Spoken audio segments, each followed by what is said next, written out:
prologue where the statue stood of Newton with his prism and silent face, the marble index of a mind forever voyaging through strange seas of thought, alone.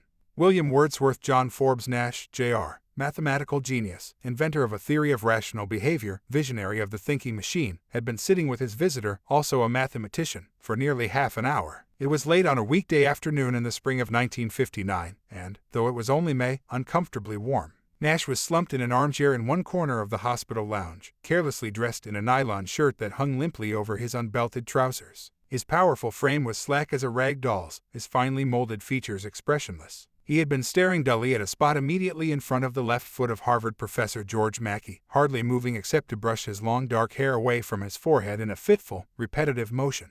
His visitor sat upright, oppressed by the silence, acutely conscious that the doors to the room were locked. Mackey finally could contain himself no longer. His voice was slightly querulous, but he strained to be gentle. "How could you?" began Mackey. "How could you, a mathematician, a man devoted to reason and logical proof? How could you believe that extraterrestrials are sending you messages? How could you believe that you are being recruited by aliens from outer space to save the world? How could you?" Nash looked up at last and fixed Mackey with an unblinking stare as cool and dispassionate as that of any bird or snake. "Because," Nash said slowly in his soft, reasonable southern drawl, as if talking to himself, "the ideas I had about supernatural beings came to me the same way that my mathematical ideas did. So I took them seriously." One, the young genius from Bluefield, West Virginia, handsome, arrogant, and highly eccentric, burst onto the mathematical scene in 1948. Over the next decade, a decade as notable for its supreme faith in human rationality as for its dark anxieties about mankind's survival, Nash proved himself, in the words of the eminent geometer Mikhail Gromov, the most remarkable mathematician of the second half of the century. 3 games of strategy, economic rivalry, computer architecture, the shape of the universe, the geometry of imaginary spaces, the mystery of prime numbers, all engaged his wide-ranging imagination. His ideas were of the deep and wholly unanticipated kind that pushes scientific thinking in new directions. Geniuses, the mathematician Paul Halmos wrote, are of 2 kinds, the ones who are just like all of us, but very much more so, and the ones who, apparently, have an extra human spark. We can all run, and some of us can run the mile in less than 4 minutes, but there is nothing that most of us can do that compares with the creation of the great G minor fugue 4. Nash's genius was of that mysterious variety more often associated with music and art than with the oldest of all sciences. It wasn't merely that his mind worked faster, that his memory was more retentive, or that his power of concentration was greater. The flashes of intuition were non-rational. Like other great mathematical intuitionists, Georg Friedrich Bernhard Riemann, Jules Henry Poincare, Srinivasa Ramanujan, Nash saw the vision first, constructing the laborious proofs long afterward. But even after he'd tried to explain some astonishing result, the actual route he had taken remained a mystery to others who tried to follow his reasoning. Donald Newman, a mathematician who knew Nash admit in the 1950s, used to say about him that everyone else would climb a peak by looking for a path somewhere on the mountain.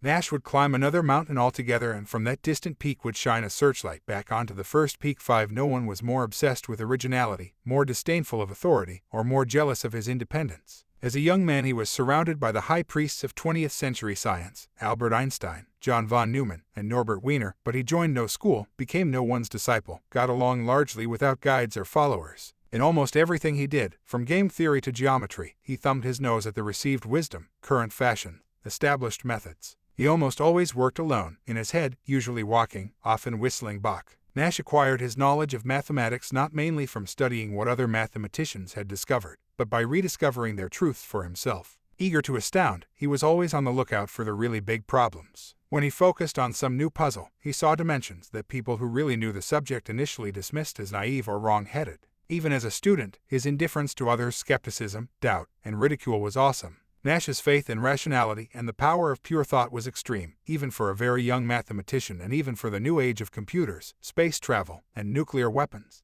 Einstein once chided him for wishing to amend relativity theory without studying physics. 6. His heroes were solitary thinkers, and supermen like Newton and Nietzsche. 7. Computers and science fiction were his passion. He considered thinking machines, as he called them, superior in some ways to human beings. 8. At one point, he became fascinated by the possibility that drugs could heighten physical and intellectual performance. 9. He was beguiled by the idea of alien races of hyper-rational beings who had taught themselves to disregard all emotion. 10. Compulsively rational. He wished to turn life's decisions, whether to take the first elevator or wait for the next one, where to bank his money, what job to accept, whether to marry, into calculations of advantage and disadvantage, algorithms or mathematical rules divorced from emotion, convention, and tradition. Even the small act of saying an automatic hello to Nash in a hallway could elicit a furious "Why are you saying hello to me?" 11. His contemporaries, on the whole, found him immensely strange. They described him as aloof, haughty, without effect, detached, spooky, isolated, and queer. 12. Nash mingled rather than mixed with his peers. Preoccupied with his own private reality, he seemed not to share their mundane concerns. His manner, slightly cold, a bit superior, somewhat secretive, suggested something mysterious and unnatural. His remoteness was punctuated by flights of garrulousness about outer space and geopolitical trends, childish pranks, and unpredictable eruptions of anger. But these outbursts were, more often than not, as enigmatic as his silences. "He is not one of us" was a constant refrain. A mathematician at the Institute for Advanced Study remembers meeting Nash for the first time at a crowded student party at Princeton. "I noticed him very definitely among a lot of other people who were there. He was sitting on the floor in a half-circle discussing something. He made me feel uneasy. He gave me a peculiar feeling. I had a feeling of a certain strangeness. He was different in some way. I was not aware of the extent of his talent. I had no idea he would contribute as much as he really did." 13. But he did contribute, in a big way. The marvelous paradox was that the ideas themselves were not obscure. In 1958, Fortune singled Nash out for his achievements in game theory, algebraic geometry, and nonlinear theory, calling him the most brilliant of the younger generation of new ambidextrous mathematicians who worked in both pure and applied mathematics. 14. Nash's insight into the dynamics of human rivalry, his theory of rational conflict and cooperation, was to become one of the most influential ideas of the 20th century, transforming the young science of economics the way that Mendel's ideas of genetic transmission, Darwin's model of natural selection, and Newton's celestial mechanics reshaped biology and physics in their day. It was the great Hungarian-born polymath John von Neumann who first recognized that social behavior could be analyzed as games. Von Neumann's 1928 article on parlor games was the first successful attempt to derive logical and mathematical rules about rivalries. 15. Just as Blake saw the universe in a grain of sand, great scientists have often looked for clues to vast and complex problems in the small, familiar phenomena of daily life. Isaac Newton reached insights about the heavens by juggling wooden balls. Einstein contemplated a boat paddling upriver. Von Neumann pondered the game of poker. A seemingly trivial and playful pursuit like poker, von Neumann argued, might hold the key to more serious human affairs for two reasons. Both poker and economic competition require a certain type of reasoning, namely the rational calculation of advantage and disadvantage based on some internally consistent system of values. And in both, the outcome for any individual actor depends not only on his own actions, but on the independent actions of others. More than a century earlier, the French economist Antoine-Augustin Cournot had pointed out that problems of economic choice were greatly simplified when either none or a large number of other agents were present. 16. Alone on his island, Robinson Crusoe doesn't have to worry about others whose actions might affect him. Neither, though, do Adam Smith's butchers and bakers. They live in a world with so many actors that their actions, in effect, cancel each other out. But when there is more than one agent but not so many that their influence may be safely ignored, strategic behavior raises a seemingly insoluble problem. I think that he thinks that I think that he thinks, and so forth. Von Neumann was able to give a convincing solution to this problem of circular reasoning for games that are two-person, zero-sum games, games in which one player's gain is another's loss. But zero-sum games are the ones least applicable to economics. For situations with many actors and the possibility of mutual gain, the standard economic scenario, von Neumann's superlative instincts failed him. He was convinced that players would have to form coalitions, make explicit agreements, and submit to some higher, centralized authority to enforce those agreements. 17. Quite possibly his conviction reflected his generation's distrust, in the wake of the Depression and in the midst of a world war, of unfettered individualism. Though von Neumann hardly shared the liberal views of Einstein, Bertrand Russell, and the British economist John Maynard Keynes, he shared something of their belief that actions that might be reasonable from the point of view of the individual could produce social chaos. Like them, he embraced the then popular solution to political conflict in the age of nuclear weapon, world government. 18. The young Nash had wholly different instincts. Where von Neumann's focus was the group, Nash zeroed in on the individual, and by doing so, made game theory relevant to modern economics. In his slender 27-page doctoral thesis, written when he was 21, Nash created a theory for games in which there was a possibility of mutual gain, inventing a concept that let one cut through the endless chain of reasoning. I think that you think that I think. 19. His insight was that the game would be solved when every player independently chose his best response to the other player's best strategies. Thus, a young man seemingly so out of touch with other people's emotion, not to mention his own, could see clearly that the most human of motives and behavior is as much of a mystery as mathematics itself, that world of ideal Platonic forms invented by the human species seemingly by pure introspection. But Nash had grown up in a boom town in the Shenandoah foothills where fortunes were made from the roaring, raw businesses of rails, coal, scrap metal, and electric power. Individual rationality and self-interest, not common agreement on some collective good, seemed sufficient to create a tolerable order. The leap was a short one, from his observations of his hometown to his focus on the logical strategy necessary for the individual to maximize his own advantage and minimize his disadvantages. The Nash equilibrium, once it is explained, sounds obvious, but by formulating the problem of economic competition in the way that he did, Nash showed that a decentralized decision-making process could, in fact, be coherent, giving economics an updated, far more sophisticated version of Adam Smith's great metaphor of the invisible hand. By his late 20s, Nash's insights and discoveries had won him recognition, respect, and autonomy. He had carved out a brilliant career at the apex of the mathematics profession, traveled, lectured, taught, met the most famous mathematicians of his day, and become famous himself. His genius also won him love. He had married a beautiful young physics student who adored him, and fathered a child. It was a brilliant strategy, this genius, this life, a seemingly perfect adaptation. Many great scientists and philosophers, among them René Descartes, Ludwig Wittgenstein, Immanuel Kant, Thorstein Veblen, Isaac Newton, and Albert Einstein, have had similarly strange and solitary personalities. 20 and emotionally detached, inward-looking temperament can be especially conducive to scientific creativity, psychiatrists and biographers have long observed, just as fiery fluctuations in mood may sometimes be linked to artistic expression. In The Dynamics of Creation, Anthony Storr, the British psychiatrist, contends that an individual who fears love almost as much as he fears hatred may turn to creative activity not only out of an impulse to experience aesthetic pleasure or the delight of exercising an active mind, but also to defend himself against anxiety stimulated by conflicting demands for detachment and human contact. 21 In the same vein, Jean-Paul Sartre, the French philosopher and writer, called genius the brilliant invention of someone who is looking for a way out. Posing the question of why people often are willing to endure frustration and misery in order to create something, even in the absence of large rewards, Storr speculates, some creative people, of predominantly schizoid or depressive temperaments, use their creative capacities in a defensive way. If creative work protects a man from mental illness, it is small wonder that he pursues it with avidity. The schizoid state is characterized by a sense of meaninglessness and futility. For most people, interaction with others provides most of what they require to find meaning and significance in life. For the schizoid person, however, this is not the case. Creative activity is a particularly apt way to express himself. The activity is solitary. The ability to create and the productions which result from such ability are generally regarded as possessing value by our society. 22 Of course, very few people who exhibit a lifelong pattern of social isolation and indifference to the attitudes and feelings of others, the hallmarks of a so-called schizoid personality, possess great scientific or other creative talent.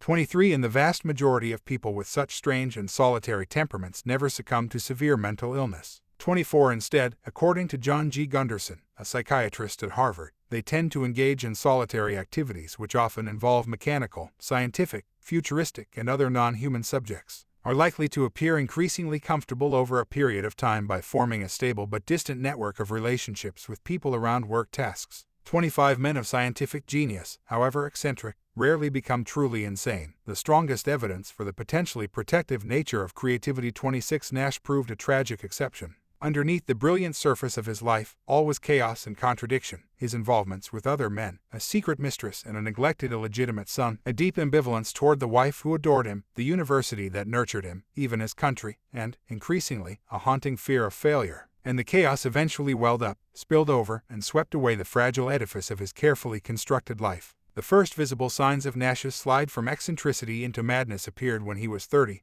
and was about to be made a full professor at MIT. The episodes were so cryptic and fleeting that some of Nash's younger colleagues at that institution thought that he was indulging a private joke at their expense. He walked into the common room one winter morning in 1959 carrying the New York Times and remarked, to no one in particular, that the story in the upper left-hand corner of the front page contained an encrypted message from inhabitants of another galaxy that only he could decipher. 27 Even months later, after he had stopped teaching, had angrily resigned his professorship, and was incarcerated at a private psychiatric hospital in suburban Boston. One of the nation's leading forensic psychiatrists, an expert who testified in the case of Sacco and Vanzetti, insisted that Nash was perfectly sane. Only a few of those who witnessed the uncanny metamorphosis, Norbert Wiener among them, grasped its true significance. 28 At 30 years of age, Nash suffered the first shattering episode of paranoid schizophrenia, the most catastrophic, protean, and mysterious of mental illnesses. For the next 3 decades, Nash suffered from severe delusions, hallucinations, disordered thought and feeling, and a broken will. In the grip of this cancer of the mind, As the universally dreaded condition is sometimes called, Nash abandoned mathematics, embraced numerology and religious prophecy, and believed himself to be a messianic figure of great but secret importance. He fled to Europe several times, was hospitalized involuntarily half a dozen times for periods up to a year and a half, was subjected to all sorts of drug and shock treatments, experienced brief remission and episodes of hope that lasted only a few months, and finally became a sad phantom who haunted the Princeton University campus where he had once been a brilliant graduate student, oddly dressed, muttering to himself, writing mysterious messages on blackboards, year after year. The origins of schizophrenia are mysterious. The condition was first described in 1806, but no one is certain whether the illness, or, more likely, group of illnesses, existed long before then but had escaped definition or, on the other hand, appeared as an AIDS-like scourge at the start of the industrial age. 29 Roughly 1% of the population in all countries succumbs to it. 30 Why it strikes one individual and not another is not known, although the suspicion is that it results from a tangle of inherited vulnerability and life stresses. 31 No element of environment, war, imprisonment, drugs, or upbringing has ever been proved to cause, by itself, a single instance of the illness. 32 There is now a consensus that schizophrenia has a tendency to run in families, but heredity alone apparently cannot explain why a specific individual develops the full-blown illness. 33 Eugen Bleuler, who coined the term schizophrenia in 1908, describes a specific type of alteration of thinking, feeling, and relation to the external world. 34 The term refers to a splitting of psychic functions, a peculiar destruction of the inner cohesiveness of the psychic personality. 35 To the person experiencing early symptoms, there is a dislocation of every faculty, of time, space, and body. 36 None of its symptoms, hearing voices, bizarre delusions, extreme apathy or agitation, coldness toward others, is, taken singly, unique to the illness. 37 And symptoms vary so much between individuals and over time for the same individual that the notion of a typical case is virtually non-existent. Even the degree of disability, far more severe, on average, for men, varies wildly. The symptoms can be slightly, moderately, severely, or absolutely disabling, according to Irving Gottesman, a leading contemporary researcher. 38 Though Nash succumbed at age 30, the illness can appear at any time from adolescence to advanced middle age. 39 The first episode can last a few weeks or months or several years. 40 The life history of someone with the disease can include only 1 or 2 episodes. 41 Isaac Newton, always an eccentric and solitary soul, apparently suffered a psychotic breakdown with paranoid delusions at age 51. 42 The episode, which may have been precipitated by an unhappy attachment to a younger man and the failure of his alchemy experiments, marked the end of Newton's academic career. But, after a year or so, Newton recovered and went on to hold a series of high public positions and to receive many honors. More often, as happened in Nash's case, people with the disease suffer many, progressively more severe episodes that occur at ever shorter intervals. Recovery, almost never complete, runs the gamut from a level tolerable to society to one that may not require permanent hospitalization but in fact does not allow even the semblance of a normal life. 43 More than any symptom, the defining characteristic of the illness is the profound feeling of incomprehensibility and inaccessibility that sufferers provoke in other people. Psychiatrists describe the person's sense of being separated by a gulf which defies description from individuals who seem totally strange, puzzling, inconceivable, uncanny, and incapable of empathy, even to the point of being sinister and frightening. 44 For Nash, the onset of the illness dramatically intensified a pre-existing feeling, on the part of many who knew him, that he was essentially disconnected from them and deeply unknowable. As Storr writes, however melancholy a depressive may be, the observer generally feels there is some possibility of emotional contact. The schizoid person, on the other hand, appears withdrawn and inaccessible. His remoteness from human contact makes his state of mind less humanly comprehensible, since his feelings are not communicated. If such a person becomes psychotic, this lack of connection with people and the external world becomes more obvious, with the result that the sufferer's behavior and utterances appear inconsequential and unpredictable. 45 Schizophrenia contradicts popular but incorrect views of madness as consisting solely of wild gyrations of mood or fevered delirium. Someone with schizophrenia is not permanently disoriented or confused. For example, the way that an individual with a brain injury or Alzheimer's might be 46, he may have, indeed usually does have, a firm grip on certain aspects of present reality. While he was ill, Nash traveled all over Europe and America, got legal help, and learned to write sophisticated computer programs. Schizophrenia is also distinct from manic depressive illness, the illness with which it has most often been confounded in the past. If anything, schizophrenia can be a ratiocinating illness, particularly in its early phases. 47 From the turn of the century, the great students of schizophrenia noted that its sufferers included people with fine minds and that the delusions which often, though not always, come with the disorder involve subtle, sophisticated, complex flights of thought.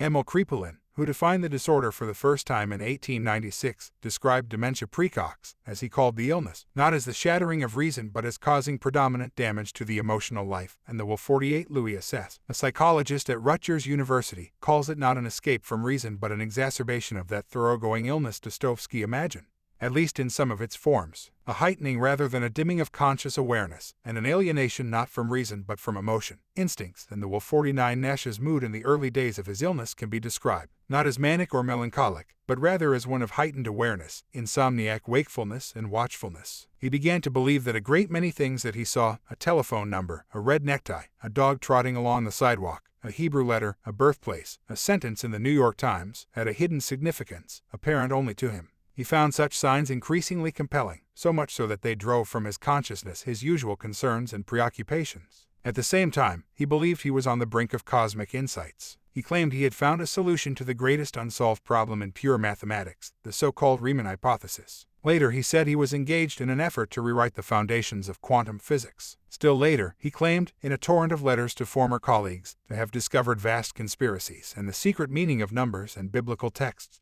In a letter to the algebraist Emil Artin, whom he addressed as a great necromancer and numerologist, Nash wrote, "I have been considering algebraic question, and have noticed some interesting things that might also interest you. I, a while ago, was seized with the concept that numerological calculations dependent on the decimal system might not be sufficiently intrinsic, also that language and alphabet structure might contain ancient cultural stereotypes interfering with clear understands or unbiased thinking. I quickly wrote down a new sequence of symbols. These were associated with system for representing the integers via symbols. Based on the products of successive primes 50, a predisposition to schizophrenia was probably integral to Nash's exotic style of thought as a mathematician, but the full-blown disease devastated his ability to do creative work. His once illuminating visions became increasingly obscure, self-contradictory, and full of purely private meanings, accessible only to himself. His long-standing conviction that the universe was rational evolved into a caricature of itself, turning into an unshakable belief that everything had meaning, everything had a reason, nothing was random or coincidental. For much of the time, his grandiose delusions insulated him from the painful reality of all that he had lost.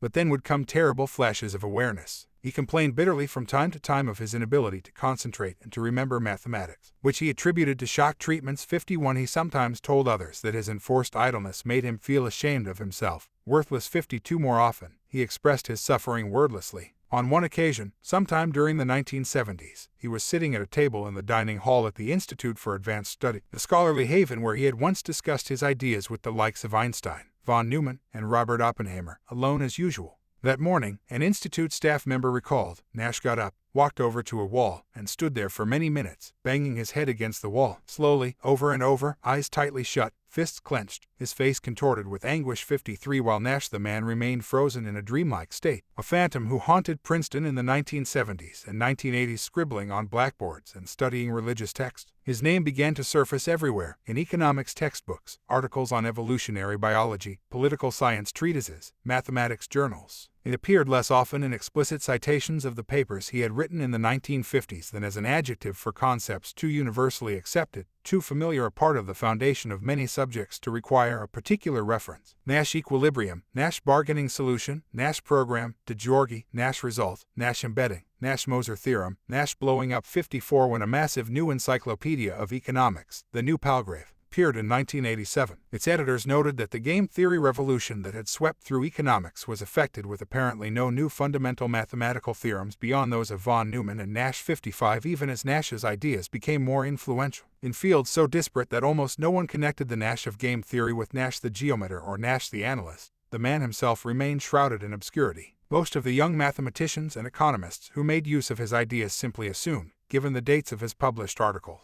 that he was dead. Members of the profession who knew otherwise, but were aware of his tragic illness, sometimes treated him as if he were. A 1989 proposal to place Nash on the ballot of the Econometric Society as a potential fellow of the society was treated by society officials as a highly romantic but essentially frivolous gesture, and rejected. 56. No biographical sketch of Nash appeared in the New Palgrave alongside sketches of half a dozen other pioneers of game theory. 57. At around that time, as part of his daily rounds in Princeton, Nash used to turn up at the Institute almost every day at breakfast. Sometimes he would cadge cigarettes or spare change, but mostly he kept very much to himself, a silent, furtive figure, gaunt and gray, who sat alone off in a corner, drinking coffee, smoking, spreading out a ragged pile of papers that he carried with him always. 58 Freeman Dyson, one of the giants of 20th century theoretical physics, one-time mathematical prodigy, and author of a dozen metaphorically rich popular books on science. Then in his 60s, about 5 years older than Nash, was one of those who saw Nash every day at the Institute. 59 Dyson is a small, lively sprite of a man, father of 6 children, not at all remote, with an acute interest in people unusual for someone of his profession, and one of those who would greet Nash without expecting any response, but merely as a token of respect.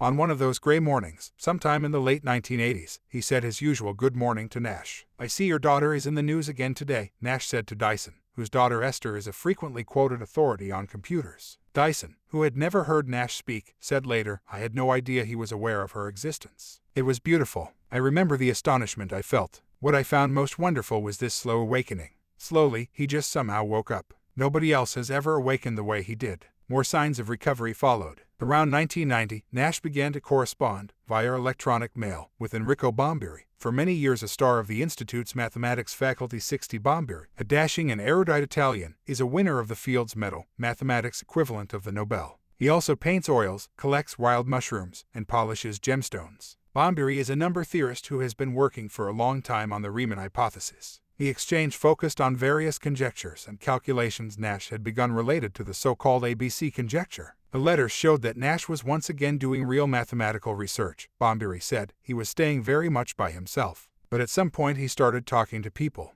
Then we talked quite a lot about number theory. Sometimes we talked in my office, sometimes over coffee in the dining hall. Then we began corresponding by email. It's a sharp mind. All the suggestions have that toughness. There's nothing commonplace about those. Usually when one starts in a field, people remark the obvious, only what is known. In this case, not. He looks at things from a slightly different angle. A spontaneous recovery from schizophrenia, still widely regarded as a dementing and degenerative disease, is so rare, particularly after so long and severe a course as Nash experienced, that, when it occurs, psychiatrists routinely question the validity of the original diagnosis. 61 But people like Dyson and Bombiri, who had watched Nash around Princeton for years before witnessing the transformation, had no doubt that by the early 1990s he was a walking miracle. It is highly unlikely, however, that many people outside this intellectual Olympus would have become privy to these developments, dramatic as they appeared to Princeton insiders, if not for another scene, which also took place on these grounds at the end of the first week of October 1994. A mathematics seminar was just breaking up. Nash, who now regularly attended such gatherings and sometimes even asked a question or offered some conjecture, was about to duck out. Harold Kuhn, a mathematics professor at the university and Nash's closest friend, caught up with him at the door. 62 Kuhn had telephoned Nash at home earlier that day and suggested that the two of them might go for lunch after the talk. The day was so mild, the outdoors so inviting, the institute woods so brilliant, that the two men wound up sitting on a bench opposite the mathematics building, at the edge of a vast expanse of lawn, in front of a graceful little Japanese fountain. Kuhn and Nash had known each other for nearly 50 years. They had both been graduate students at Princeton in the late 1940s, shared the same professors, known the same people, traveled in the same elite mathematical circles. They had not been friends as students, but Kuhn, who spent most of his career in Princeton, had never entirely lost touch with Nash and had, as Nash became more accessible, managed to establish fairly regular contact with him. Kuhn is a shrewd, vigorous, sophisticated man who is not burdened with the mathematical personality. Not a typical academic, passionate about the arts and liberal political causes, Kuhn is as interested in other people's lives as Nash is remote from them. They were an odd couple, connected not by temperament or experience but by a large fund of common memories and associations. Kuhn, who had carefully rehearsed what he was going to say, got to the point quickly. "I have something to tell you, John," he began. Nash, as usual, refused to look Kuhn in the face at first, staring instead into the middle distance. Kuhn went on. Nash was to expect an important telephone call at home the following morning, probably around 6 o'clock. The call would come from Stockholm. It would be made by the executive secretary of the Swedish Academy of Sciences. Kuhn's voice suddenly became hoarse with emotion. Nash now turned his head, concentrating on every word. "He's going to tell you, John," Kuhn concluded, "that you have won a Nobel Prize. This is the story of John Forbes Nash, Jr. It is a story about the mystery of the human mind, in 3 acts: genius, madness, reawakening.